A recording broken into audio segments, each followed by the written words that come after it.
alamin wassalatu wassalamu ala asyrafil anbiya'i wal mursalin sayyidina wa maulana Muhammadin wa ala alihi wa sahbihi ajma'in. Amma ba'du.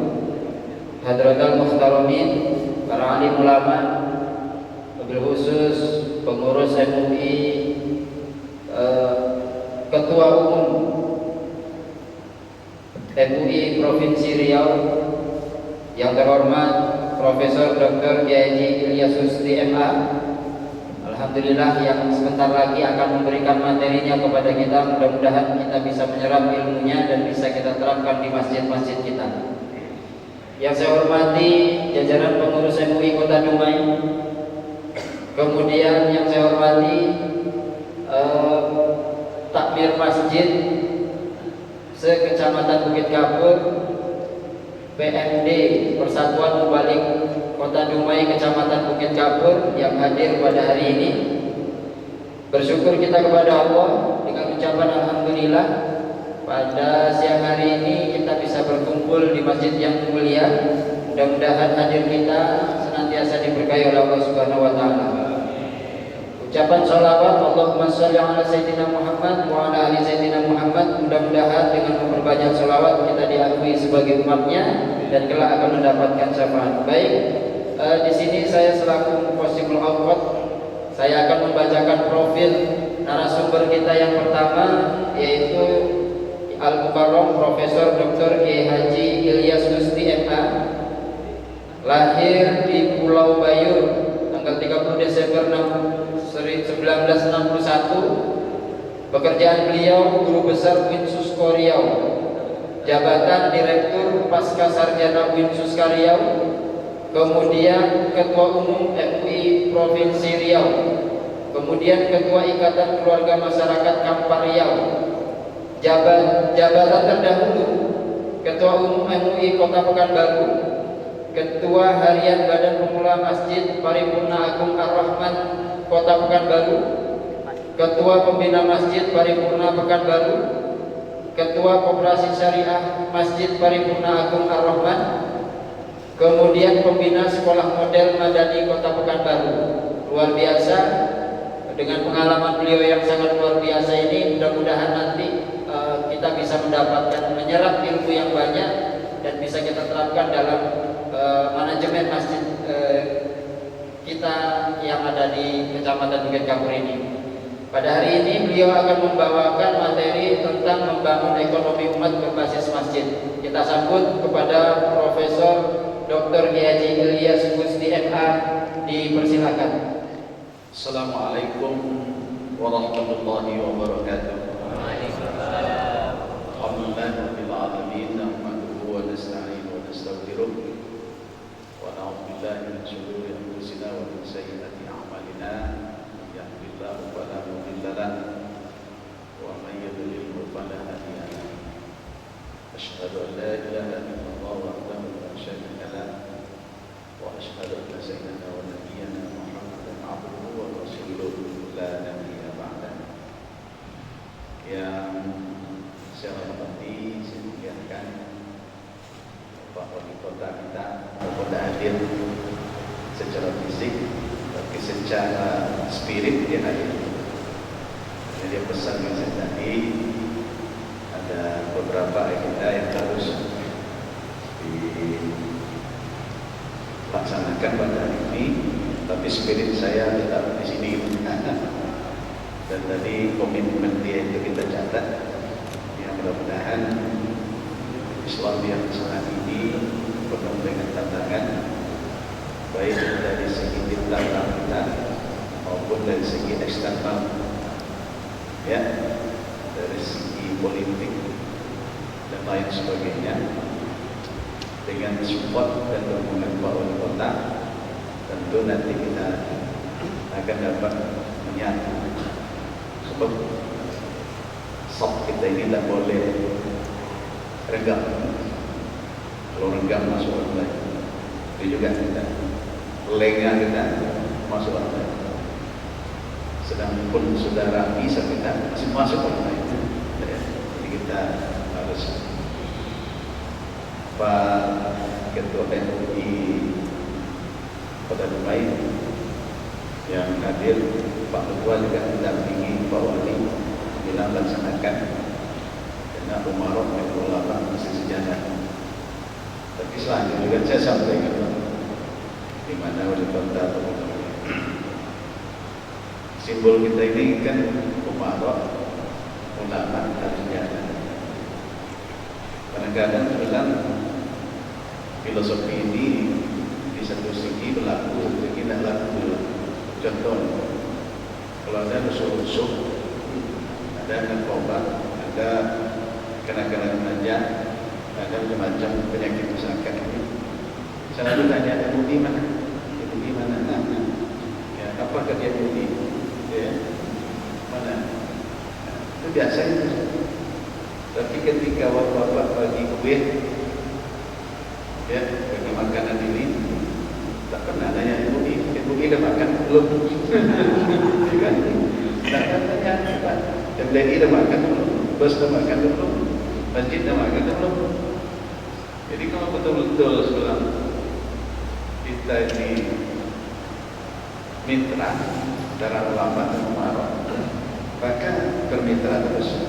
Ketika buka bermitra, ketika kita berpesta juga bermitra. Jangan dibuat ketika bapak makan prasmanan, tapi kita MUI mau makan ramas. Cukup tak cukup itulah. Kayak Pak kalau ramas itu Pak ya, bungkusnya cukup tak cukup itulah nih. Nah, kalau prasmanan tidak apa taruh saja dari semua kan. Jadi ini sebenarnya belum apa namanya filosofi ini belum kena. Oleh karena itu pada setiap muslim itu harus yang ditanya dulu MUI berapa dapat, organisasi keagamaan itu berapa dapat. Jangan dah habis dan berbagi, oh tidak ada lagi tinggal sikit, kasihan MUI ini. Jadi asobahnya lagi tinggal. Makanya di Pekanbaru, Kota Pekanbaru, mulai saya bercerita itu sampai sekarang masih dimasukkan dalam narasumber setiap ada muslim. Maka saya jaga dulu MUI berapa, sampai MUI berapa, emas berapa. Jangan dinas tanya MUI berapa. Nanti kalau betul-betul ada peristiwa-peristiwa kenakalan atau namanya penyakit masyarakat, MUI mana? Karena ada kue. Tapi kalau bapak kenyang kami lapor, mana? Itu ada bisa. InsyaAllah nanti saya akan sampaikan dengan Pak Wali semangat kita pupuk persaudaraan dan Pak Wali konsep ingin sama dengan konsep. Jadi kita doakan semoga mereka itu sehat, panjang umurnya, niat ikhlasnya dengan MUI dan ormas ya. Ya, yang saya muliakan ini pengurus masjid beserta ketua Masyarakat Kecamatan Kekampur, Pak Malik, pengurus masjid ya, semuanya.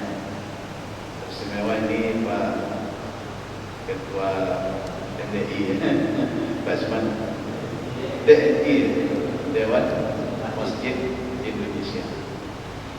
Kalau di provinsi kan Pak siapa? Dawati, bukan Masurian. Oh iya, itu baru ada di DNI. Tapi Pak Yusuf Kala tetap ya. Pada hadirin ini penelitian termasuk untuk saya ini, saya berdiri di sini karena ada bapak. Kalau bapak tidak ada, saya berdiri di sini, ngapain diri sendiri kan? Yang kedua juga support. Ya, mudah-mudahan apa yang kita laksanakan pagi ini mendapat ridho dari Allah Subhanahu Wa Taala. Karena waktu saya hanya 40 menit, saya tidak akan lama-lama. Ya, yang penting-penting aja kita sampaikan. Tapi saya sangat bergembira dan senang sekali ya dapat berjumpa dengan Bapak dan Ibu, para ulama kami, para mubalik, para imam, para masjid, Ramadan harinya, ya. Karena dakwah ini tidak mengenal waktu dan tempat di mana dan kapan saja, ya. Kita harus laksanakan itu. Judul sedikit saya kompak, ya. Karena kemarin itu peningkatan ekonomi umat khusus masjid, saya mau lebih fokus lagi kepada membangun ekonomi umat melalui kemandirian masjid. Bagaimana masjid yang ini? Jadi kalau begitu saya pindah tempat di sini, ya Pak ya. Jadi kalau di kampung-kampung jangan salah sebut. Jadi kalau disuruh ke orang tua, ibunya nak sholat nak, sholat. Kenapa sholat nak? Sholat itu kan nomor 2 nya. Itu pun boleh dilanggar. Kalau dalam sholat nomor 2 itu pun boleh dilanggar. Maksudnya apa? Sholat itu rukun Islam yang kedua sesudah syahadat, dan itu boleh dilakukan tempatnya ada yang namanya langgar. Langgar ini kalau salah sholat nomor 2 itu pun boleh dilanggar.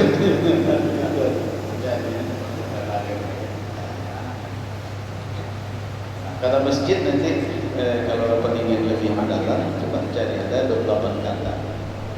Ada 3 kata dalam bentuk jamak. Masajidallah. Innama ya'muru masajidallah. Ya, ini kata masjid. Nanti kalau Bapak mau buat materi ceramah atau khotib atau apa, silakan aja ambil dari kata masjid. Ya kan? Jadi ada beberapa materi kan membina masjid pokoknya supaya berkesinambungan, dibuat materinya berkesinambungan. Pertama materi kita adalah mengetahui fungsi masjid dalam bentuk jamaknya. Kata masjid bukan sholat, kan? Ada yang tadi nama masjid banyak di sini. Nanti kalau apa silakan lihat. Ini kemandirian masjid, ya. Tata kelola masjid dengan memanfaatkan sumber daya yang dimiliki dengan menangkap peluang yang ada untuk mendapatkan hasil yang maksimal dan mempergunakan untuk kemakmuran masjid dan para jemaah. Ini kuncinya. Jadi apa jenis usaha yang mungkin dilakukan, dan semuanya itu adalah berbasis untuk kesejahteraan dan kemakmuran masjid dan jemaahnya. Jadi kalau bisa nanti setiap masjid itu punya data, namanya data kejemaah. Jadi siapa saja yang sholat di tempat kita ini, di mana rumahnya, mana alamatnya, berapa orang anaknya, apa pekerjaannya, itu bisa kita teropong. Nah, manakala hidup ini seperti roda, kadang di atas, kadang di bawah. Ketika jemaah kita sedang berada di bawah, sama-sama kita duduk. Seperti konsep ekonomi Cina. Cina itu kan kalau ada satu di antaranya yang empat, nah mereka bersama untuk menyokong sehingga rodanya naik. Nah ini penting kita lihat. Lanjut. Nah ini fungsi masjid itu ada 4 setidak-tidaknya. Ini kita akan jelaskan. Karena waktu kita terbatas, masjid sebagai pusat ibadah, sebagai pusat pendidikan, sebagai pusat pembangunan ekonomi umat atau kekuatan, masjid sebagai pusat pembinaan lingkungan yang aman, nyaman, bersih, menyenangkan. Ini kita lihat nanti jadi patokan ini. Nanti kita lihat bagaimana konsep masjid sebagai tempat yang menyenangkan. Ini kalau tempat ibadah jelas 5 waktu. Jangan ada masjid yang tak berfungsi sampai kamu sekalipun musola atau langgar terdiri.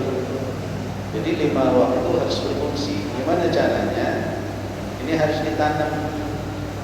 Ada imam tetap, ada takmir, kalau bisa ada cleaning service. 3 itu aja sudah.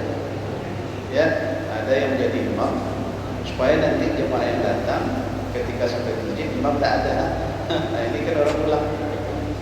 Jadi Nanti kalau gitu Pak data berapa masjid di masjid dan musola di Tarumai berapa? Sekitar 100 berapa? 200 lebih. Kalau di Provinsi Riau, data masjid dan musola kita ada sekitar 12.862 masjid. Maka saya sampaikan kepada Pak Gubernur, kalau 12.862 masjid ini ingin difungsikan, minimal satu masjid itu harus ada 5 yang jaga. Yang pertama ada imam, kedua ada takmir, ya, organisasi yang azan yang apa kegiatan masjid, ketiga ada security, ya, supaya tidak ada yang hilang. Ini kan kadang orang takut masjid karena pulang nanti takut tak pakai sandal lagi kan. Nah, itu kan. Yang keempat 5 itu adalah harus ada cleaning service yang membersihkan WC-WC kita ini. Jadi masjid WC jangan sampai kecium, apalagi dekat pintu masjid pula kan, itu mesti dijaga.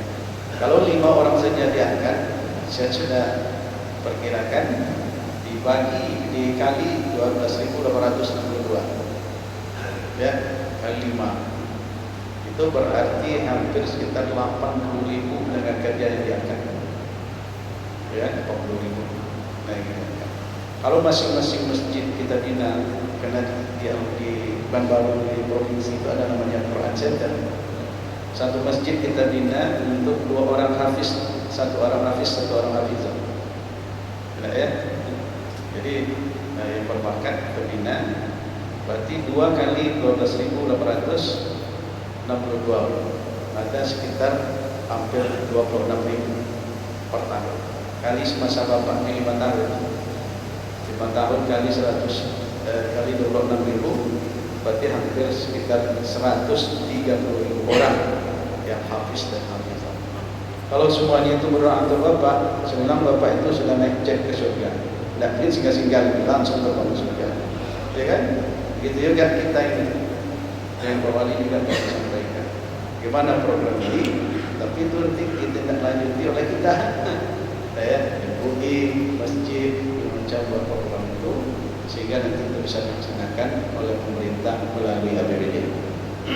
Nah, itu Pak di 100 berapa tadi? 103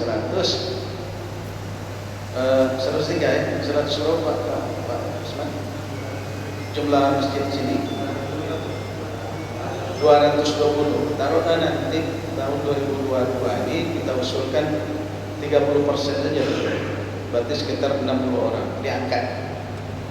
Kalau di Pekanbaru, itulah gunanya saya menjadi narasumber setiap musyawarah waktu satu masjid yang itu kita angkat 5 orang. Jadi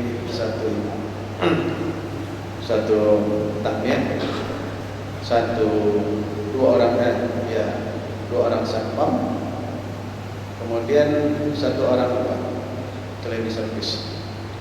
Imamnya kalau yang kota itu 6 juta, saya suka gajinya. Kalau kecamatan 5 juta, kalau kelurahan 3,5 juta.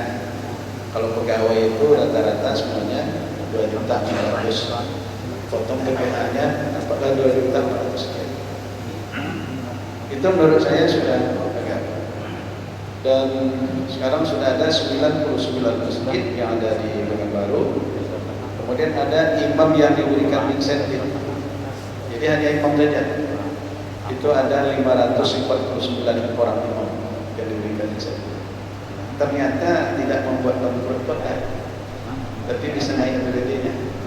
Nah, kenapa? Karena ini nanti kita sampaikan kalau 10% saja, ya, tahun ini kita angkat. Ya, kemudian yang belum itu kita mengangkat, berikan insentif terhadap imam-imamnya. Walaupun imam itu tidak apa, selama ini kan ikhlas saja ya, ikhlas, ya, karena panggilan Allah SWT. Tapi kalau kita berikan insentif, maka dia akan bertambah ikhlas. Dia ikhlas itu bukan tak dibayar, Pak. Ikhlas itu semakin besar bayarnya semakin ikhlas. Tapi semakin kecil honornya semakin dongkol.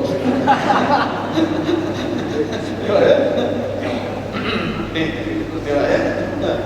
Tempat belajar baca Al-Quran, nanti kita lihat tempat pelaksanaan dakwah seperti video-video pengajian, pesta dan lain sebagainya. Nah ini bisa nggak kita setiap waktu membuat masjid kita seperti ini? Ini masjid Agung Rahman ya Pak, ini zuhur dan asar. Kadang nggak dapat tempat. Kecuali setelah masa pandemi terhitung Maret 2020, nah itu tidak ada lagi. Ya, sebab kalau ini umpamanya ini masjid kecamatan ya, ke kota, gimana caranya supaya ini ramai diikuti oleh jemaah? Nah, oleh karena itu ada jemaah tetap, ada jemaah muslimah. Itu harus kita ada jemaah tetap yang tinggal di daerah sini, kemudian ada juga yang tinggal di daerah lain, tapi dia tetap sini melaksanakan sholat. Nah, kemana? Kalau tidak dia sholat di sini, rasanya udah rugi. Tidak sholat dia di masjid, nah dia udah rugi. Ini contoh Pak ya. Kalau ini menyusun, nah, kalau ini halam Al-Quran, Bapak Taksim. Ini kalau bisa nih Pak, saya tengok kemarin itu kenapa program Taksim ini kita galakkan? Karena memang banyak di antara orang tua kita, baik ibu atau bapak, yang belum lancar baca Fatihah. Ya, baca Fatihah dalam sholat, ya sesuai kemampuannya. Tapi kena ada waktu untuk memperbaiki, kita perbaiki. Tidak ya? Jadi masjid itu dan kita harap ini bapak-bapak ini kadang ada yang malu juga jemaah kita. Jangan malu belajar agama. Kalau malu belajar agama, besok waktu kita masuk surga, kita tanya mereka, kamu belajar agama dulu malu ya? Kenapa tidak malu masuk surga? Kenapa tidak malu masuk surga? Nah, sekarang sudah dulu cari yang lain dulu, yang tidak malu kan itu. Ya. Masjid sebagai pusat pendidikan, ini harus setiap masjid itu harus ada. Usahakan ini ya. Di sini mungkin harus ada pendidikan taman kanak-kanak, sekolah SD, SMP, sini baca Al-Quran, MDTA, MPTW, MPTU. Ini takmiliyah awaliyah, wusta dan mulia. Di setara SD, setara SMP, setara SMA. Pendidikan tafsir, pendidikan bahasa Arab, pendidikan kader imam dan lain sebagainya. Kita lihat di sini. Nah, ini kalau di Pekanbaru, beberapa masjid sudah ada ini. Kita buatlah pilot projectnya satu nanti ini dia, ya. Jadi pilot projectnya ini. Jadi mulai dari taman kanak-kanak, maka saya mendirikan di situ namanya sekolah model madani. Sekolah model madani gratis, tidak membayar, ya, tapi ada subsidi. Umpamanya bapak yang punya kelebihan, silakan untuk, tapi gaji guru dan fasilitas itu ditanggung oleh kota semua. Nah, dia tinggal mereka belajar, kemudian alat-alat bantu mereka untuk keterampilan mereka itu dibantu dari infak dan sedekah para jemaah. Jadi mereka ini belajar dengan baik sehingga nanti targetnya untuk TK ini itu minimal kita targetkan hanya setengah dari juz 30. Itu aja target. Kalau SD 1 juz 30. Kalau SMP 2 juz, ya, juz 30 dan juz 1. Nah, kemudian nanti masuk ke SMA. Ke SMA itu sudah wilayahnya provinsi. Itu contoh. Ya, ini maghrib mengaji. Ini maghrib mengaji dulu itu 4 kelompok terus Pak. Sana sini. Ya, penuh itu. Dia jauh datang anak-anaknya untuk serahkan sini untuk pelaksanaan. Oke. Ini imam yang tadi pendidikan kader imam ini dilantik oleh wali kota. Ini pakai apa ya? Pakai toga. Ini para imam yang dilantik. Minimal itu 5 juz. Ya, sekolah 1 tahun, ya. Kemudian target Al-Quran 3 juz, tapi ada yang 5 juz kemarin. Kemudian hadis baca harus hafal hadis arba'in. Nah, kalau ini sudah dilantik, langsung kita tugaskan jadi imam seperti ini. Seperti tongkat. Nah, ya. Nah, ini ruang belajar ya, ruang belajar imam. Ya. Kemudian masjid sebagai pusat pembangunan ekonomi umat. Nah, ini yang penting ya. Ini yang penting di kajian kita ini. Nah, ya, kalau ini di masjid kita ini kalau bisa bagaimana menata lingkungan ini, ya, menata lingkungan ini sehingga di situ setiap jemaah yang datang di sini itu keperluan mereka itu tertampung. Nah, seperti di sini kan ada kios-kios ya. Seperti ini waktu ada pembayaran di masjid, berkunjung. Nanti waktu sholat selesai. Nah, sebab kalau biasa di sana begitu azan nanti ditutup ya. Kemudian mereka itu masuk masjid. Nah, setelah azan ceramah 10 menit, 15 menit, 10 menit, 15 menit paling lama. Tanyalah, kenapa sesudah azan Pak, kenapa tidak sudah sholat? Sebab kalau sudah sholat dan keluar semua. Kan biasanya kalau sudah sholat kan pergi aja lagi kan. Nah, assalamualaikum warahmatullahi wabarakatuh, tak sempat doa dia berangkat. Tapi kalau saya sudah, dia pasti menunggu sholat. Pasti menunggu sholat. Di samping kita juga menunggu jemaah sedang berduduk dan lain sebagainya. Nah, ya. Nah, ini masjid sebagai pusat pembinaan lingkungan yang aman, nyaman, bersih dan menyenangkan. Nah, seperti ini, Pak. Ini tempatnya jangan sampai berbau, betul-betul. Ya. Nah, ini kita program masjid nanti ini dijabarkan program idarul masjid, ya. Kemudian imarah masjid, kemudian program riaya, instruktur fasilitas menjalankan masjid nanti kita masuk yang wayang dulu. Pertama, supaya masjid menjadi mandiri, ya kita harus ada koperasi. Sini sudah ada ya. Nanti kita dirikan koperasi. Memang agak yang pertama. Ini saya rasa banyak ini. Kita awali aja simpanan pokok, simpanan wajib, pokoknya sederhananya dulu. Nanti modal kita minta dulu dengan pemerintah.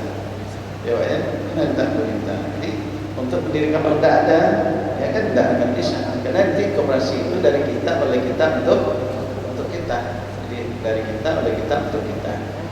Jadi harus ada koperasi. Nah, disitulah nanti kita bisa menyalurkan hasil-hasil usaha dari anggota.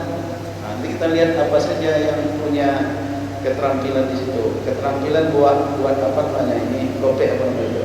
Ya, pasarkan sini. Umpamanya sekali hari minggu, setiap minggu itu ada program ini. Sehingga tertarik orang, oh mak masjid Al-Muharramat pada hari minggu ada kegiatan ini. Nah, kan atau hari Jumat. Hari Jumat orang berbondong sini setiap hari Jumat ada ini. Pulang Jumat tak perlu kemana karena rumah makan sudah kita sediakan. Ya.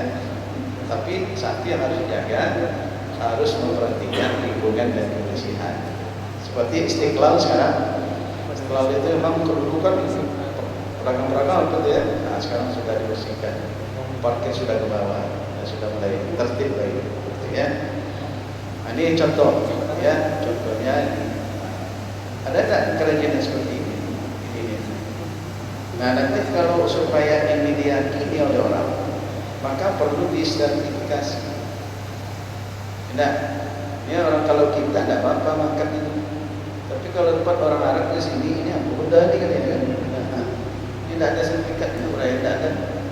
Situ ada tepung, sudah itu ada dalamnya gula, kemudian ada warnanya coklat. Nah, sekarang coklat ini warnanya itu apa sudah terjamin tidak sebenarnya? Tidak ya? Nah, kan zat pewarna itu apa ada unsur yang lain? Ya seperti cendol yang dijual kan banyak warna-warnanya, warna-warnanya. Apakah ini sudah masuk? Karena itu perlu disertifikasi. Ini mungkin banyak nih. Ditayangkan di sini ada satu koperasi namanya di masjid. Nah, ini buat contoh. Kalau nanti ada turis, ada apa yang ingin belanja, ini contohnya. Tapi belanjanya arah produksi sana diarahkan. Kalau perlu dibagi 4. Ada wilayah barat, nah ini produksi khusus untuk kerajinan tangan. Di wilayah timur pokoknya khusus untuk produksi makanan siap saji. Nah ini kalau ada yang datang, nah ini pusatnya sana, ini pusat di sana, pusat sini. Bisa berbagi kan? Nah kemudian ini, nah, kalau ada yang keterampilan jahit, nah ini adalah produk Masjid Agung Ar-Rahman. Namanya air medani. Ini airnya ini sudah agak setara dengan ozon. Jadi pH-nya 7,2. Jadi tinggal lapar lagi ini sudah setara dengan ozon. Ya kan? Itu belum pun diolah sedemikian rupa. Nah, jadi kalau di sini nanti mungkin ada masjid, ini apa namanya? Masjid? Ada air minum Al-Manar. Air minum Al-Manar. Minum Al-Manar itu mensuplai seluruh masjid yang ada di Qadarul Main. Kalau ada di Qadarul Main ini 220 masjid kali 10 kota aja lah. Ya, berarti 2.200 kotak per hari. Kalau ada nanti jemaahnya yang pesta, dia memerlukan setidaknya 100 kotak. Ya, nah, dari masjid itu ada satu jemaah saja yang pesta satu minggu, berarti 100 kotak kali 220 masjid kali 100 kotak. Saya rasa kewalahan juga ini air Al-Manar menyediakan ini. Nah, kita komitmen belanja di tempat ini, belanja di koperasi. Jangan belanja lagi di tempat-tempat yang lain. Sebab pertanyaan lain itu menguntungkan yang lain. Ya kan? Nah, kemudian air ini mensuplai kepada pedagang kaki lima kita. Ya, dengan harga yang bersaing. Jadi kalau di sana umpamanya harganya harga apa, kita karena kita yang produk sendiri, tentu ini bisa kita tolong. Jadi harga-harga ini bisa terjangkau oleh masyarakat. Kalau ini bisa dibuat, insya Allah pasti menjadi satu keistimewaan bagi Qadarul. Dari segi air minum beredarlah di kantor-kantor dinas di kantor kota, namanya air Al-Manar. Kalau air Al-Manar adalah produk dari Dewan Masjid Indonesia Qadarul. Nah, itu ya. Nah, tinggal lagi. Inilah nanti yang masjid berdiri. Jadi masjid dibiayai dari sini. Ya kan? Masjid dari sini, menghidupkan masjid itu dari situ. Ya sehingga tak perlu lagi nak dibantu oleh pemerintah, tak dibantu oleh pemerintah, tak apa-apa. Karena kesulitan keuangan kita sudah jelas. Ya, apalagi nanti untuk modal pertama kita minta dari BAS semuanya. Iya Pak ya. Nah, kita minta dari BAS membangun ekonomi sentra ekonomi yang produktif itu. Nah, pedagang kecil berapa orang yang kita bina, ya kan? Ini contoh Pak. Kemudian ini menyediakan barang-barang keperluan yang dapat langsung digunakan. Ini seperti ini, masjid di koperasi itu harus ada 4 sehat 5 sempurna itu, beras ada. Data seluruh jemaah kita ini, jemaah kita ada 100. Dari yang 100 itu yang beras Ramos, yang beras Ramos berapa kakak? Yang beras apa berapa kakak? Yang ini berapa kakak? Akhirnya nanti terkumpul dari koperasi kita bertonton beras. Kita bisa mengambil langsung ke penyedia. Otomatis rentetan itu, ongkos rentetan itu akan terpotong. Maka harganya jatuh menjadi murah, jauh lebih murah dari yang lain. Kayak itu ya. Nah, jadi berapa dia gula satu keluarga itu, berapa kopinya, apalagi berapa minyaknya, berapa telurnya. Saya rasa kalau ini kita hidupkan supaya bermanfaat, insya Allah mesti akan hidup. Jamaah juga akan hidup. Kenapa? Karena peluangnya ada di sini. Ya, tapi kalau tidak, nah inilah ketergantungan terus kita, tergantungan tempat yang lain. Nah, ini kan beras berapa, gula berapa, minyak berapa, sabun berapa, nah, diadakan di nanti bapak dari kecamatan ngambilnya ke sini, enggak ya? Atau diantar oleh masjid induk ke kecamatan masing-masing, enggak ya? Nah, ini cara ada pustaka, ya, ada buku-buku, ada fotokopi segala macam. Nah, kemudian ada bank syariahnya, enggak ya? Jadi sini fungsinya masjid itu hidup semuanya Pak. Kalau enggak bisa. Cerita aja kita.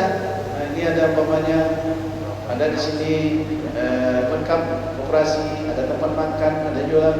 Ini diharapkan ini ada Pak. Nah, kalau sekarang saya karena sudah selama diangkat di MUI Provinsi dan Direktur Pasca, maka pengelola Masjid Abu Rahman sudah meminta generasi awal muda tetap jalan ya kan. Kalau enggak ya sia-sia ya kita bangun insyaallah. Ini perikanan. Coba kita minta ke Pak Wali.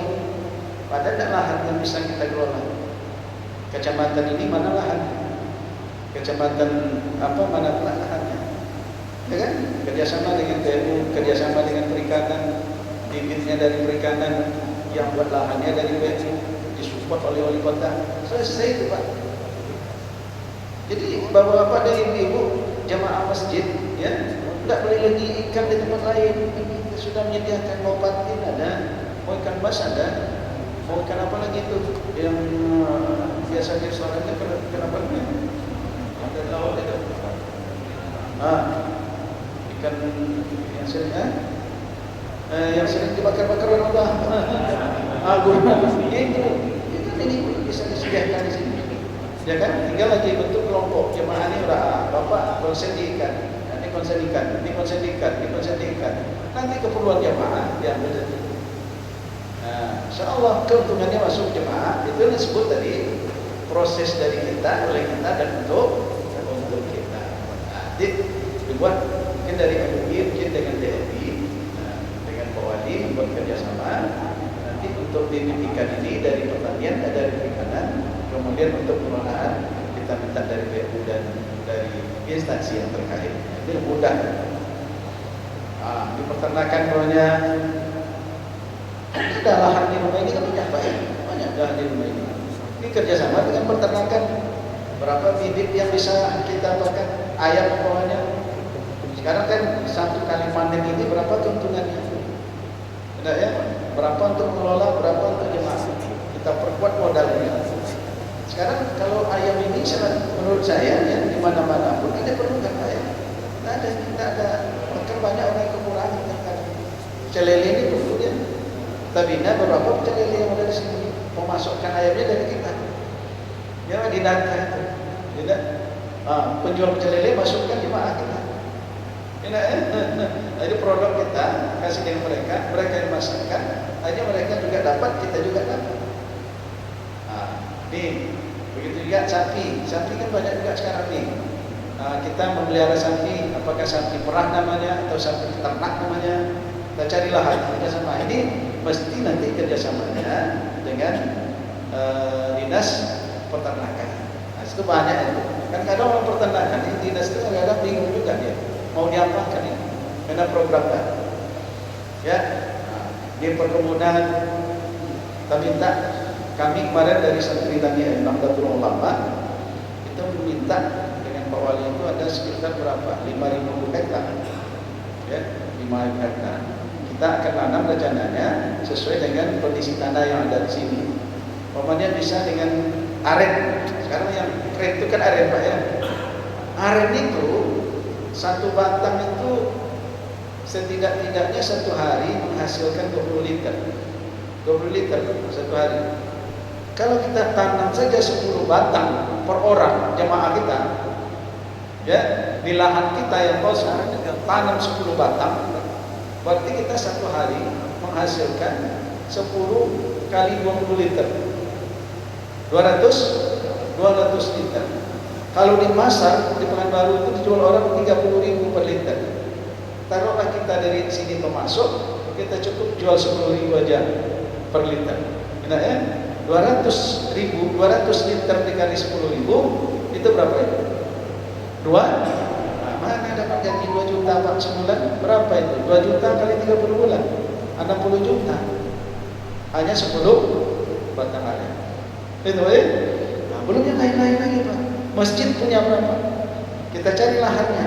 Minta dengan dengan dinas kehutanan kerjasama di atas dukung Pak Wali. Berapa lahan yang bisa kita produktifkan? Saya sedang mencari itu Pak Ustaz. Tadi ya, saya minta 10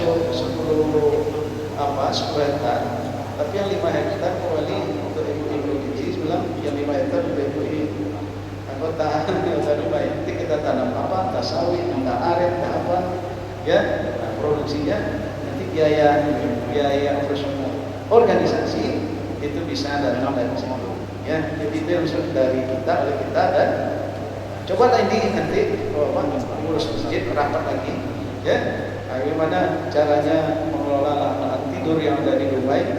Saya kemarin kasih semen itu katanya masih ada berapa 50.000 hektar lagi yang perlu diproduktifkan. Nah, kita minta aja lah untuk masjid ini agak 10 hektar, coba ya, untuk pakai itu apa namanya, tapi kita kelola dengan baik, hasilnya adalah untuk kita.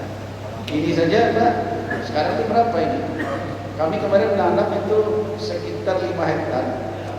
Ya karena itu modalnya dari Bupati Kampar dulu ya. 1 hektar itu Pak sekali panen kadang-kadang dapat 1,5 ton, kadang-kadang ada yang dapat 2 ton. Itu dijemput ke di tempat ini oleh pedagang, dijual 20.000 per kilo. Coba ya Pak. Ya kan? Kalau bisa saja ini kosong bisa kita pakai ini, dan ini kan laris nih Pak. Ini kebutuhan terus, orang pecel lele butuhkan, orang mau makan butuhkan, segala macam butuhkan ini. Ya kan? Sesuai kebutuhan masyarakat. Nah ini coba nanti kita lakukan bersama. Begitu juga usaha dalam bidang pendidikan. Rupanya pendidikan ini bisa juga dalam bentuk bisnis, Ustaz. Datangkan duit ya. Nah ini kita lihat contohnya ini. Nah ini travel haji. Nah, mudah-mudahan nih pandemi Covid kan cepat berlalu ya. Nah, travel haji organisasi Dewan Masjid Indonesia. Siapa yang jamaah yang mau umroh, nah, sini dia. Sekian persen masjid. Namanya yang umroh, masuk ke sini dia. Karena jemaah kita semuanya. Kalilah 1 bulan berapa kali berangkat itu? Kalau kota rumah ini 220 masjid, satu masjid itu umpamanya berangkat aja 1 bulan 2 orang. Kali itu masuk ke sini dia. Ini ya. Nah, kenapa? Karena ini punya tentu masuk anggarannya kebutuhan masjid. Ini perusahaan apa? Klinik. Di sini ada kliniknya? Belum ya? Nah, ini perlu ada klinik ini. Jemaah yang apa? Ya kan? Nah, saya rasa ini bangunannya kan banyak. Sebanyak yang bisa kita fungsikan. Nah, ini ada apa? Kemudian bank syariah ini ya. Nah, ini yang apa? Prinsip-prinsip apa itu? Nah, barangkali itu yang perlu saya sampaikan ya. Pada kesempatan yang terbatas ini, mudah-mudahan dengan hanya sedikit itu dapat memacu kita, semangat kita dalam rangka untuk menjadikan masjid sebagai masjid sendiri tanpa terikat lagi pada yang lain. Kenapa? Karena masjid termasuk sudah produktif dan bisa membiayai segala aktivitas yang ada yang dilakukan oleh masjid. Nah, mudah-mudahan dalam waktu yang singkat ini ada manfaat yang kita bersama. Dan kalau ada tanya jawab kita buka lebih kurang 10 sampai 15 menit. Terima kasih. Assalamualaikum warahmatullahi wabarakatuh. Waalaikumsalam warahmatullahi wabarakatuh. Luar biasa pemaparan dari Pak Prof. Terima kasih. Kemudian kayaknya langsung disambut ini Prof. Ada beberapa penanya. Kami persilakan. Pertama dari sini, nanti selanjutnya.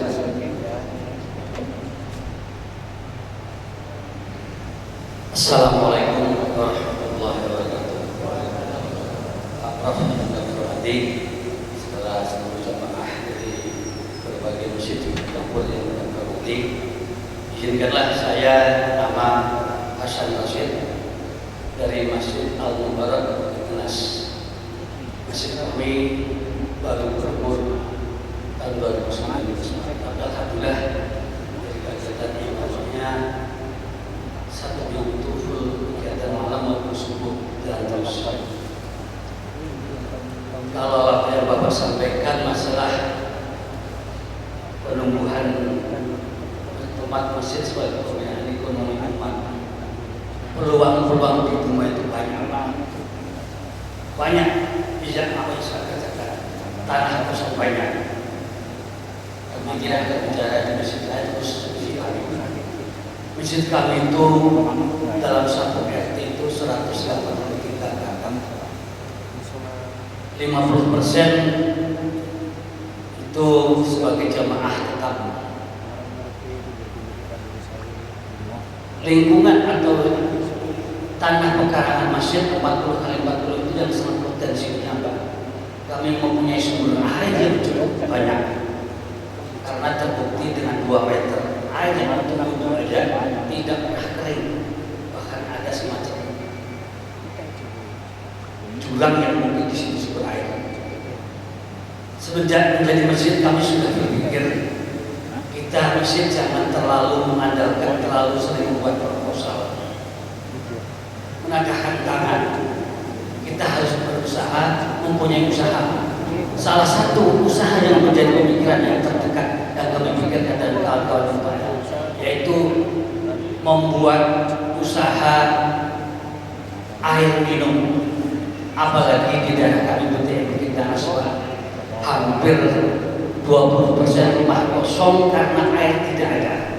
Sehingga kami ingin punya pemikiran membuat sumur bor yang bisa mencukupi paling tidak 183 kakak, kami alirkan, kami buat per bulan berapa itu dari kas masjid. Syukur-syukur bisa kita buat semacam yang bapak tanyakan kemasan air minum tadi.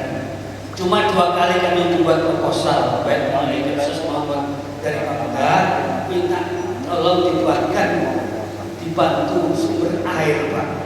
Alhamdulillah sampai hari ini belum terlibat, dijawab belum. Bagaimana kalau dari pihak provinsi itu bisa mengupayakan? Insya Allah pengurus untuk profesional sungguh siap. Karena kalau tidak kita buat itu, lama-lama perumahan kami akan kosong karena kesulitan air. Itu yang pertama Pak yang tanyakan. Syukur-syukur ada jalan keluar. Tapi insya Allah menjadi cita-cita kami.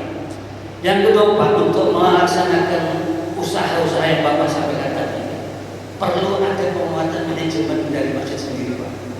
Terutama apakah sebelum kita memasuki penguatan ekonomi, menggalakkan ekonomi masjid itu perlu adanya badan usaha, atau perlu ada macam-macam anggaran dasar dan anggaran rumah tangga masjid. Karena kami pernah melihat Pak, 2 tahun yang lalu kami di Masjid Jogokarya di Jakarta yang kirap Pak, yang setiap bulannya itu kasnya 0 karena setiap kas masuk harus digunakan, sehingga amal saja kawan-kawan yang beramal itu langsung mengalir. Itu banyak usaha-usaha Pak. Badan usaha punya, koperasi punya, anggaran dasar rumah tangga punya. Karena untuk membuat kegiatan ekonomi yang Bapak tanyakan tadi, kalau manajemen dari masjid sendiri tidak diperkuat, terutama badan usaha maupun anggaran dasar dan anggaran rumah tangga, akan membuat kacau di seluruh pengurus diri Pak, karena dari mulai pembagian untung, modal usaha dan bagaimana. Jadi perlu adanya semacam ADAR tidak Pak. Apa demikian? Terima kasih. Wallahumma bi'ilmu. Wassalamualaikum warahmatullahi wabarakatuh. Luar biasa. Lanjut dulu.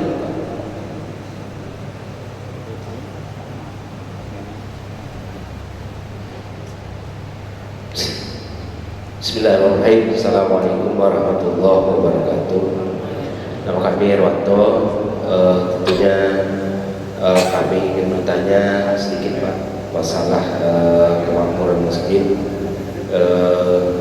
Yang kami tanyakan, bolehkah kas masjid? Bolehkah kas masjid jikalau digunakan untuk badan milik usaha masjid itu sendiri? Pokoknya kan, selain kan masjidnya umumnya sudah makmur, bangunan dan sebagainya, biar supaya nanti ibaratnya tambah lagi, bolehkah kas itu sendiri digunakan untuk modal milik usaha katanya? Kalau bisa Pak, lengkap dengan nanti dalilnya, biar nanti pengurus masjid ini nanti bisa untuk upaya untuk melaporkan kepada masyarakat. Maklum Pak, ini masjid milik orang banyak, akan itu kan. Jadi tentunya ada nanti masyarakat bertanya. Nah itu saja Pak. Assalamualaikum warahmatullahi wabarakatuh. Mungkin cukup 2 dulu. 1 orang lagi? Ada lagi? Silakan. Ya. Bismillahirrahmanirrahim. Assalamualaikum warahmatullahi wabarakatuh. Yang sangat kita hormati, yang Bapak Profesor dari Baru, kemudian Ketua Dewan Masjid Indonesia Kota Bogor Pak Isman Jaya, kemudian rekan-rekan pengurus masjid, takmir masjid, serta tampil kabur, rekan-rekan saya Sunarto, saya dari masjid Miftahul Jannah Simpang 4 Yayasan Beramal Besar. Sedikit untuk profil masjid kami, untuk secara ini historis cukup lama. Jadi kami lebih kurang umurnya awalnya itu musola itu lebih kurang 30 tahun. Dan untuk posisi itu dari jalan lintas mulai Pekanbaru itu akan masuk ke dalam 500 meter Pak. Yang dalam arti masjidnya tidak masuk dalam kategori masjid yang di wilayah perkotaan, mungkin kelurahan lah gitu Pak. Jamaahnya mungkin seperti yang disampaikan Pak Hasid tadi, 50% dari populasi penduduk kami ada di 3 RT. Alhamdulillah jamaahnya juga seperti masjid-masjid yang lain yang mungkin tidak ada penambahan yang signifikan, tapi alhamdulillah secara pelan-pelan bertambah seiring dengan kesadaran masyarakat itu sendiri. Nah, terkait dengan materi yang disampaikan Pak Profesor tadi mengenai peningkatan ekonomi umat melalui masjid sebagai sentralnya, sebagai pusatnya, itu sangat bagus sekali. Namun kalau memang ini menjadi tugas pemerintah seperti yang Bapak sampaikan di awal tadi, mengantisipasi sop-sop kita yang kosong, yang takut dimasuki orang lain, itu berarti kita senantiasa sepakatkan sop. Dan ini saya mohon kepada pemerintah provinsi barangkali melalui Pak Profesor, kalau memang ada program-program tadi melalui pemerintah provinsi yang sudah divisi-visikan mungkin sama Pak Gubernur, itu nanti Pak, kalau bisa program yang khusus untuk masjid ini dimasukkan dalam kotak khusus, kotak wasiat. Karena nanti kalau nanti ganti lagi Pak Gubernurnya itu programnya nggak mungkin belum bisa jalankan lagi. Nah, karena kita sama-sama secara politik setiap 5 tahun kita ganti pemimpin Pak. Belum tentu yang akan datang itu sama dengan Pak Gubernur sekarang, seperti juga wali kota kita. Nah, untuk masalah ekonomi saya setuju Pak, tapi jujur kami dari masjid ini yang kurang sekarang itu SDM-nya Pak, untuk mengelola ide itu banyak Pak, duit adalah sedikit, tapi kemampuan kami tak ada untuk itu. Sementara bangun kemitraan juga kadang mengalami kesulitan, ini juga kekurangan kami. Keinginan kami untuk maju dengan memperbaiki fasilitas nyaman mungkin, dengan mungkin memberikan motivasi pada jamaah.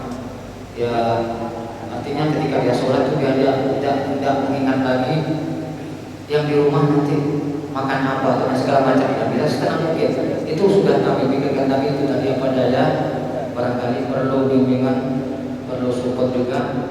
Bagaimana juga yang tidak penting SDF kami dikasih lah nanti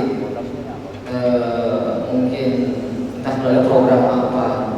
Artinya setiap ada program pemerintah itu masjid lah yang prioritaskan. Ini orang masjid yang dalam artian masjid yang boleh diajak bermitra seperti itu.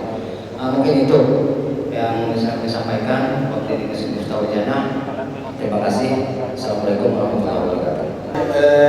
Terima kasih. Ini dari Pak Sabasri. Terima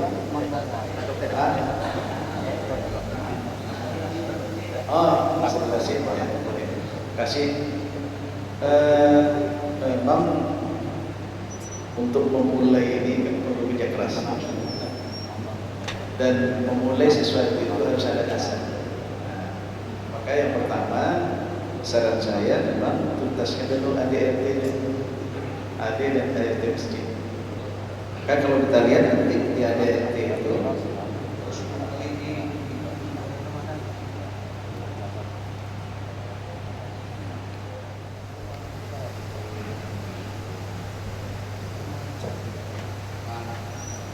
disebutkan itu. Jadi program apa saja yang harus kita laksanakan dalam menuju masjid yang sempurna itu. Harus ada tiga program penting. Yang pertama harus ada visi, misi dan moto layanan. Jadi kalau bisa apa ada nanti bimbingan membuat profil masjid 1 hari, nggak mungkin 1 hari, saya setengah hari dan saya dijelaskan apa, kemudian langsung praktek. Nanti masing-masing pengurus masjid bawa operatornya yang pandai komputer, pandai ngetik ya, supaya jadi barang. Dan di kota itu paling menjelang zuhur saja. Di awal kita hafalkan, kemudian diminta mereka itu memasukkan data. Nah, penyempurnaan data itu kan di masjid masing-masing. Ya, visinya seperti apa? Misinya apa? Jadi misi itu adalah jabaran dari misi. Kita ingin menjadikan masjid ini umpamanya masjid yang dicintai oleh umat. Nah, apa program kita? Pertama harus pelaksana yang ada di masjid itu menarik perhatian jemaah. Tukang azannya harus suaranya bagus, sehingga lirik-lirik azannya itu pendengaran di sudut-sudut sana, rasanya kalau dia datang rugi kan? Ya kan? Ya kan? Kan Pak juga itu cari Pak ya, dia harus di imamnya harusnya bagus, ya kan? Kalau sini kan sebenarnya ya, nanti oleh DNI atau oleh MUI cuma dikader berapa orang yang 5 juz, 3 juz. Nah, ini akan kita sampaikan Pak Wali, dikirim ke masjid-masjid untuk jadi imam. Nah, ya. Nah, kemudian ditantar, ditantar semuanya sesuai dengan amalan yang berlaku di masjid itu. Supaya nanti dikirim imam sampai masjid itu jadi ribut pula cuma itu. Jadi ribut pula. Ini kita harus hati-hati menjaga. Jadi ini, kemudian harus ada moto. Moto maunya singkat saja. Masjid adalah tempat yang aman, nyaman dan menyenangkan. Kalau aman moto itu, masjid adalah tempat yang aman, nyaman dan menyenangkan. Jadi kalau orang masuk ke masjid itu aman, nyaman, kemudian menyenangkan. Tidak terpikir dia baru sholat sunat, sepatu dia Islam itu tidak. Sepatu dia dipikirnya Pak ya, karena tidak aman, tidak nyaman. Begitu juga dalam masjid terasa dingin, aman, enak. Kalau nggak masuk masjid rasanya malas keluar. Ini kan itu. Nah, usaha secara teratur. Kemudian yang kedua harus ada struktur masjid, kepengurusan masjid. Jadi jahasa bisa nggak ditayangkan coba tengok struktur masjid kita. Ada ART masjid. Kalau nggak ada ART masjid, pedoman kita nggak ada.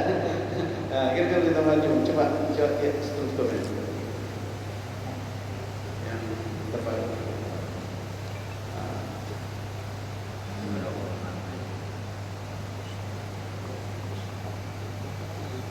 Ya. Coba diklik yang ketua umumnya.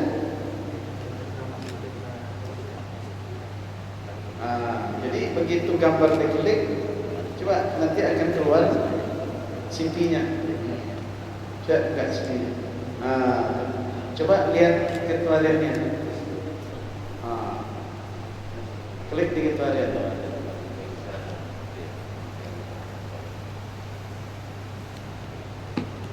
Ya. Tak keluar dia Pak di situ. Sana. Kalau di komputer keluar, bisa di layar tak keluar. Coba.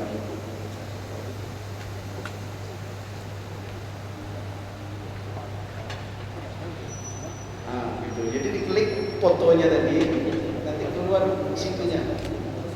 Jadi semua orang bisa melihat, ya, oh siapa pengurus masjid ini, oh ini orang ini, di mana apa keahliannya segala macam angkat. Coba lihat struktur lagi kembalikan. Coba lihat di pembina masjid. Pembinanya siapa? Wali kota. Coba lihat. Ya, coba lihat pembina. Klik di foto pembina. Ya. Jadi nanti masjid bawa apa? Usahakan seperti itu. Ya Pak Tuhan dilatih nanti buat ini. Ya, apapun programnya ketika diklik dia keluar. Nampak gambar Pak Faisal itu nanti. Ya, sebagai pembina. Itu contohnya. Kalian tadi tidak program darurat itu.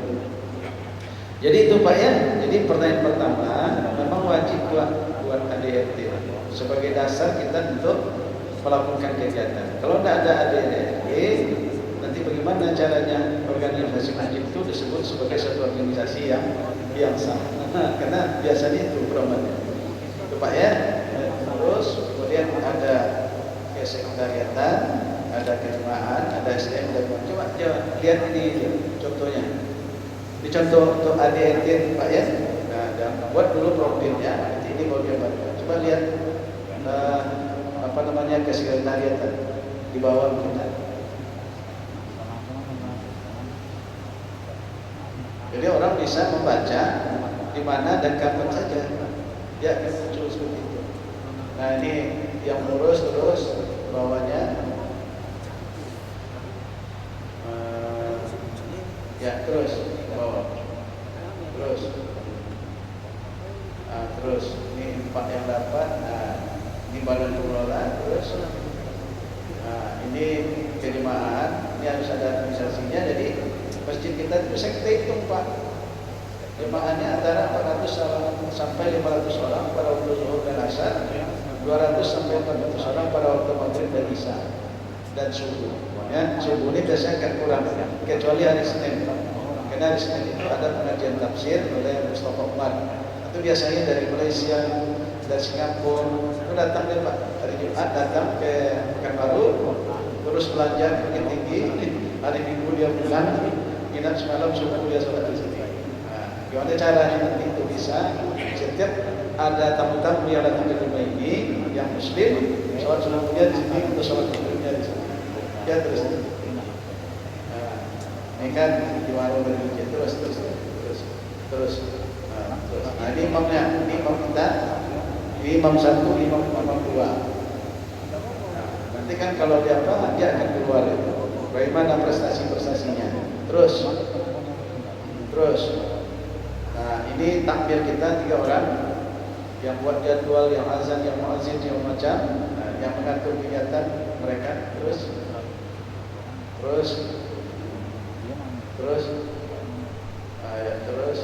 Nah, ini absen, di pegawai harus punya absen, biar seperti ini. Nah, ya. Nah, karena itu masuknya jam 7.30 sampai jam 4. Ya, jadi tetap dulu. Terus penceramah siapa saja, ini Ustaz Somad ya pembinaan masjid Subrimat, terus lagi. Nah, ini anak-anak kemarin mengaji nanti sholat, terus di tahsin Al-Quran setiap hari Minggu ya hari libur. Nah, ini pendidikan pranika, ada juga kan Pak Kua di sini ya. Jadi kalau tidak ada sertifikat pranika, tidak boleh pranika. Nah, di MUI dari masjid ini menyampaikan setiap minggu aku terus. Nah, ini kaderisasi imam, ini calon-calon imam kita, ya. Di setiap tahun sekarang sudah tingkatan ke-4, ya. Terus pelatihan remaja masjid, ini mabit biasanya. Seperti yang diterangkan oleh Pak Wali, jadi remaja juga ada mabit. Tapi ini bukan sekali 3 bulan ada mabit di masjid. Ya, terus ini mufti ada di sana itu jemaah bertanya, mufti menjawab. Itu setiap hari Selasa. Jadi persoalan-persoalan itu nanti tanya kepada mufti. Nah, nanti mufti akan membina mufti-mufti kecil yang ada di kecamatan. Terus kegiatan pembinaan masjid masih terus. Nah, ini zakat ya. Nah, penyalur nanti kan ke Basnas, kita hanya membantu dari segi budget saja. Terus media konsultasi, di sini ada jemaah macam-macam masalah masyarakat bisa datang sini, nanti mufti yang menyelesaikan. Nah, begitu juga di sini nanti. Makanya harus ada komitmen dukungan pemerintah. Kalau tidak ada komitmen dukungan pemerintah, gimana mufti nak duduk sini? Jangankan kopinya dan jam 12 mufti datang. Nak mau muftinya gitu. Nah, ini ada komitmen ini. Makanya ini rencana saya. Ini kan saya coba tanyakan di Pak Wali Kota dan Pak Sekda di sini. Nah, ini yang dikerjakan oleh Baru. Bagaimana ini? Apalagi nanti kalau Islamic Center itu sudah jadi. Kami kemarin banyak cerita, seluruh ormas itu taruh di situ semua. Harus ada kantornya. Nanti bapak nanti kantor ada DNI, ada Basnas, ada apa semua yang terkait dengan masalah agama, situ pusatnya semua. Jadi hari ini organisasi yang buat kegiatan, di besok ini, hari besok, sehingga Islamic Center itu selalu hidup terus. Nah, baru nanti orang mau inilah rumah yang sebenarnya yang dimaksud oleh Pak Wadi dengan rumah yang idaman itu. Tidak ya, kan visinya idaman ya, jalan dinding, ya. Tempat apa kita menyampaikan pengumuman di sini, terus. Nah, ini publikasi ke masjid, ya. Ada di apa namanya, ada di Facebook, ada juga di web, ya. Sehingga nanti program kita itu jalan terus di web kita, terus publikasi semua, terus di masjid juga ada display itu apa kegiatan kita macam ini ya. Nah, display berapa uang yang masuk, berapa dolar, berapa rial, berapa baht, ya, berapa dolar Singapura, itu jelas itu semua. Ya, nah, terus, ini sertifikat. Ini sudah punya sertifikat arah kiblat. Udah. Masjid sini sudah punya sertifikat arah kiblat. Nanti perlu lihat bersama Pak. Dalam provinsi ini apa? Kan kita buat beberapa contoh dulu. Yang jelas itu masjid sentral itu, masjid agungnya kota, kemudian masjid besar yang ada di kecamatan. Harus ada sertifikat masjid. Karena nanti untuk akreditasi masjid namanya, ada juga di masjid mesti ada ini sertifikat masjid. Terus, ya, terus, ini ruangan. Kalau ada apa harus bersih, bisa harum ya. Jadi orang masuk tercium dia harumnya, aromanya, dia ingin lama-lama masjid. Terus ini taman apa kita tertutup di luar disediakan. Ini contoh-contoh aja Pak ya, contoh-contoh. Udah kembali. Jadi ini itu yang penting dulu Pak dalam AD dan ART. Ya, jadi mesti ada AD dan ART. Kemudian di situ nampak program, ada jangka pendek, ada jangka menengah, dan ada jangka panjang. Nah, termasuk yang tadi itu kalau air itu menurut saya jangka pendek Pak. Harus dikumpulkan semua lini itu. Kalaupun tidak bisa dalam bentuk kawasan, minimal harus bisa membantu masyarakat yang ada di sekitarnya. Jadi mungkin nanti Bapak buatlah proposal ringan, ya, dan jangkauan untuk seluruh jamaah masjid yang ada di sana. Nah, berapa kira-kira? Nanti sama-sama kita sampaikan nanti, ya, dalam rangka untuk memenuhi kebutuhan jamaah. Ya, karena itu mendesak. Kalau tidak, termasuk orang lain. Ini biasanya kita ini kan selalu kecolongan Pak. Kita mikir-mikir enggak loh, orang lain udah buat ya. Pak, saya nggak buat sebetulnya. Nah, ini kita mikir-mikir nak buat koperasi, kita tahu besok lah berdiri aja apa mas. Kita mikir-mikir juga dulu kan, jadi cepat action. Jadi siapa yang cepat bisa menangkap peluang, maka dia akan maju. Tapi yang lambat menangkap peluang, maka dia akan mundur dan akan terhilang semua yang lain. Itu ya. Ini program ilmu masjid, peribadatan tadi sudah, pendidikan dan dakwah, kepada masjid, bidang sosial, penerangan dan sebagainya. Kemudian juga ada bidang riaya, seni arsitektur. Ini saya rasa ciri kita di Melayu ini arsitektur lah. Inilah menurut saya dapatnya ini. Ya, nah, tinggal lagi bagaimana kita memelihara dan kita berlanjutannya. Ya, nah itu Pak ya. Jadi yang program jangka pendek termasuklah bagaimana memenuhi kebutuhan air minum untuk jemaah. Buat proposal kecil, ya. Nah, baru nanti buat koperasi. Saya memang tadi yang disampaikan memang SDM kita dari apa ya, memang SDM kita ini memang perlu kita latih Pak. Cari kalau yang urus koperasi, cari yang jiwanya ada jiwa dagang. Kalau tidak ada jiwa dagang, tutup terus koperasi Pak. Tidak jalan itu. Nah, cari yang ada jiwa dagang. Bagaimana meningkatkan produksi, meningkatkan pendapatan sehingga jemaah bisa terbantu gitu. Nah itu ya Pak ya. Nah ini setidak-tidaknya lah ya. Baik, itu Pak Rasid ya. Kemudian bagaimana dengan kas masjid? Saya kemarin untuk menjawab ini, saya bawalah orang-orang itu pergi ke Masjid Joko Karyan yang ada di Yogyakarta. Pernah dengar Masjid Joko Karyan? Nah, keunggulannya dia tidak punya kas. Kasnya kosong. Jadi laporan besok itu tidak seperti kita, kas masjid kita ada 300 lintang. Tapi jemaahnya banyak dari jadi bangga dengan jumlah kas yang banyak. Sebenarnya itu kalau orang lihat itu berarti pengurusnya takut, tidak ada kegiatan. Masa kas banyak kan? Padahal kegiatan luar biasa. Jadi Joko Karyan itu tidak ada Pak. Setiap Jumat ada yang sakit diurus. Karena kotaknya mesti memang mereka itu bisa kotaknya. Ada kotak sarapan pagi. Makanya banyak jemaahnya karena sudah sarapan pagi Pak. Tidak perlu masak dia di rumah lagi. Ada kotak pengajian. Itu pengajian aja. Tidak ya. Ada kotak beras. Ada ATM itu, ATM beras. Jadi semua jemaah yang termasuk dalam orang sakit dapat kartu ATM. Satu minggu dia dapat 2 kilo beras.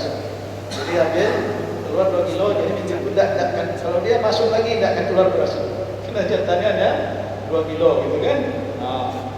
Ada lagi kotak kotak kesehatan. Jadi ada yang sakit jemaah lapor urus langsung bawa, gitu kan? Nah ini yang dilakukan oleh jadi kas tidak ada. Apalagi nanti kas kita pakai hanya untuk modal ya. Modal kan kembali lagi dia. Ini tidak ada masalah, ya, tidak ada masalah. Karena kas masjid itu adalah untuk takmir masjid.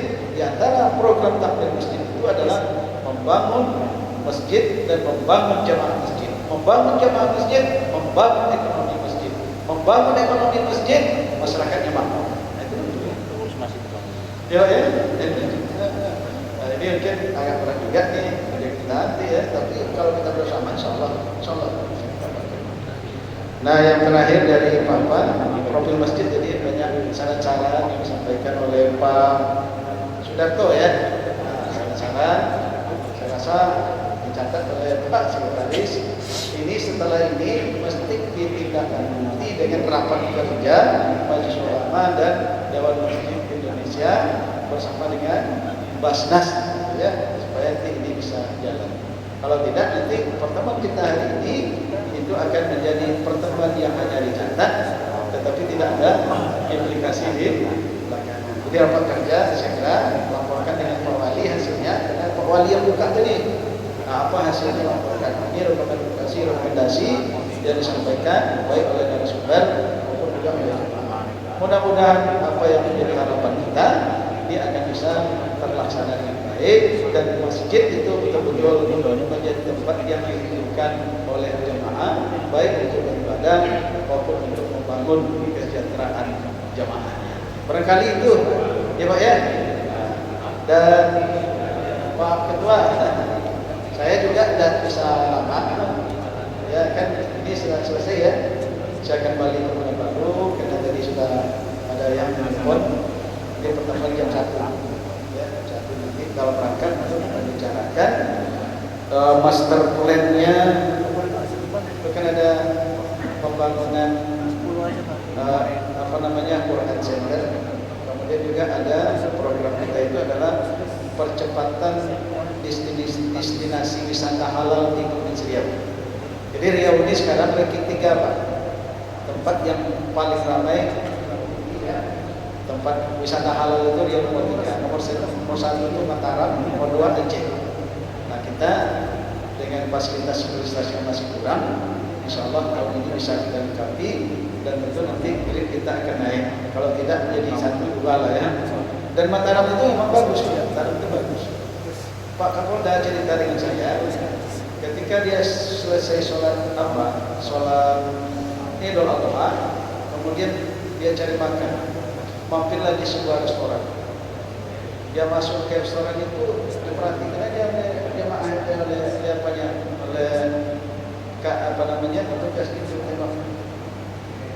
sorban ya, masuk.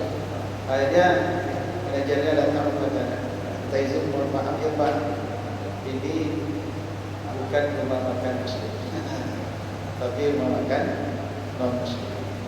Nah, oleh karena itu Pak Kapolda katakan saya mengucapkan terima kasih karena dengan pelayanan itu artinya masyarakat jadi tahu dan jelas mana yang halal, mana yang tidak halal, mana yang muslim, mana yang tidak muslim. Kalau di kita ini kan tidak tulis Pak ya, tulis. Makanya dulu saya boleh tidak buka warung untuk bulan puasa? Boleh sebelah, tapi tulis ini tempat makan orang non muslim.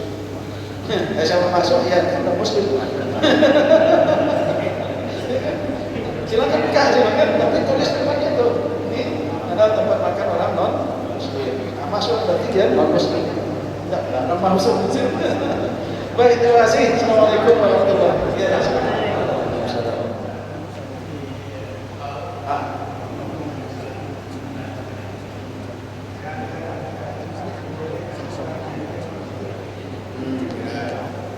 Karena memang saya juga pernah melarang, memang dilarang juga oleh kawan-kawan biar ada masuk. Ya, maksud saya gini, kita masuk masjid aja kita kan harus sholat tahiyat masjid, menghormati masjid. Sedangkan dia tidak sholat.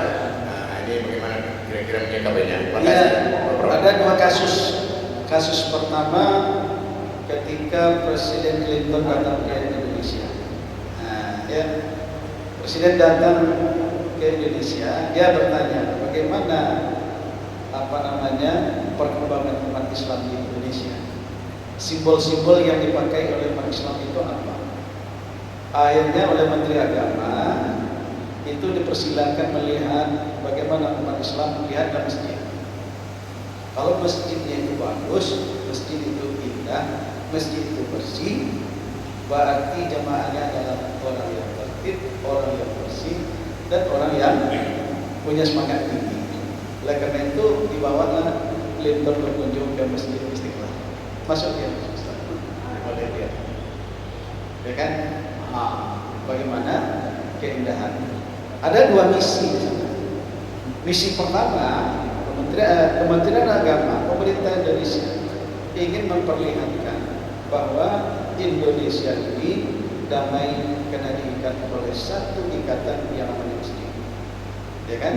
Kemudian yang kedua ingin menunjukkan bahwa Islam itu penuh dengan peradaban, ya. Di masjid itu tertulis berbagai ornamen seperti ayat ini menunjukkan bahwa Islam mempunyai peradaban yang tinggi. Yang ketiga misinya adalah setelah Clinton melihat bagaimana umat Islam di Indonesia dan bagaimana masjid berfungsi dalam rangka membentuk keimanan masyarakat, misi yang ketiga adalah misi dakwah. Mudah-mudahan Clinton tersentuh hatinya dan akhirnya belajar Islam. Setelah belajar Islam akhirnya tertarik dengan Islam. Seorang penulis Kristen ya, yang diberikan gaji oleh pendeta dan dia diangkat sebagai pimpinan gereja tertinggi di Amerika. Kemudian dia diminta untuk membaca Al-Quran, meneliti Al-Quran, mencari kelemahan Al-Quran. Ya, kemudian diberikan gaji, diberikan fasilitas yang luar biasa. Akhirnya dia bekerja selama 2 tahun. 2 tahun melihat treatment seperti apa, membaca Al-Qurannya seperti apa, masuk dia ke masjid. Sudah ini saya tidak izin apa ya, tidak kembali ke tempat. Tapi insya Allah tadi dirumuskan hasil ini, sama-sama kita dapat. Ya, biar saya coba ya, Bapak yang ngaminkan.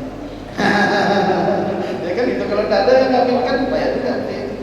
Ya, sama dengan sholat dari imam, tidak ada makmum. Waladhdallin, tidak ada umumkan. Terima kasih dan mohon maaf Pak ya. Mudah-mudahan kita jumpa sehat dan keadaan sehat dan terhindar dari COVID-19. Mudah-mudahan ini dikuburkan oleh Allah Ta'ala. Kita kembali seperti biasa ya Pak ya. Kuncinya satu, tetap mendekatkan diri kepada Allah dan selalu berdoa. Semoga kita selamat dunia dan terima kasih. Assalamualaikum warahmatullahi wabarakatuh. Waalaikumsalam warahmatullahi wabarakatuh. Terima kasih kepada Bapak Profesor Dr. Ilyas Huti MA yang telah memaparkan materinya yang sangat luar biasa. Ini ada pengalaman baru yang kita dapatkan. Mudah-mudahan masjid-masjid kita khususnya di Kecamatan Bukit Kapur ini bisa lebih mandiri lagi, yang halamannya luas bisa buat koperasi, bisa buat kios untuk disewa-sewakan sehingga income-nya bisa kembali ke masjid. Yang punya kebun, punya ladang, ya kan, insya Allah nanti bisa kembali ke masjid kita masing-masing. Terima kasih kami sampaikan kepada Pak Prof. Mudah-mudahan ilmunya bermanfaat, barokah untuk kita semuanya. Dan di sini saya mewakili perwakilan moderator yang memandu pada sesi yang pertama ini. Saya mohon maaf apabila ada kesalahan. Saya akhiri, wallahul muwaffiq ila aqwamit thoriq. Wassalamualaikum warahmatullahi wabarakatuh.